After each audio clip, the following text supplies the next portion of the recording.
Hello, my name is Florian Jakob and I'm going to show you around on ProfiCloud.io, the IoT platform from Phoenix Contact. In this video, we are going to take a look at the possibilities of resizing and rearranging panels in the time series data service, as well as keeping your dashboards organized with rows in the dashboards itself. So without further ado, let's dive right in. I already prepared a dashboard here in the time series data service in my example account. I have imagine I have 4 different state of charges coming from 4 different data sources.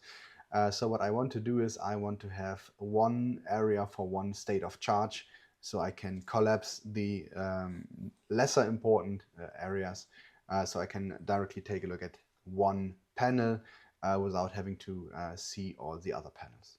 For that, what I want to do is first I'm going to rearrange all these stuff. So I'm just going to put it underneath each other, something like this. And as you can see, very easy, I can use the drag and drop functionality, something like this.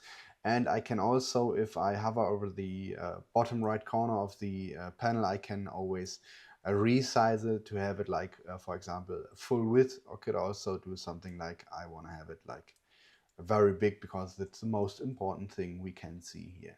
So this is how you resize and rearrange your panels within a dashboard. Now I want to add, for example, a row, because I want to organize my dashboard a little bit better than right now. I'm going to click on Add New Row. As you can see, there's now the row title. I can name it, for example, Data Source 1, whatever you like. Update this. I can now collapse this data source, this row. What happens is that everything that's underneath this row will be collapsed as well. So what I'm going to do is I'm going to add a new row. As you can see, now it's at the top. I'm going to name it number 2, update it, and I can now collapse it. And now you can see it's with a white background, and we have this drag and drop icon over here. And I can now drag and drop it underneath my data source 1, expand it again, and now everything that's underneath this row will be expanded or collapsed depending on how I click on this. So I can see now it's 3 panels are in here.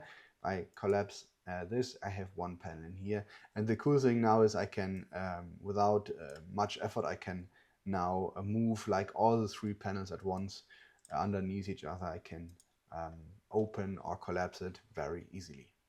Thank you very much for watching these small video snippets. If you have any questions at all, please feel free to reach out. We are more than happy to show you around, give you a live demonstration of what we are showing here. And we are very curious about your use cases, so please reach out. Have a good day. Bye-bye.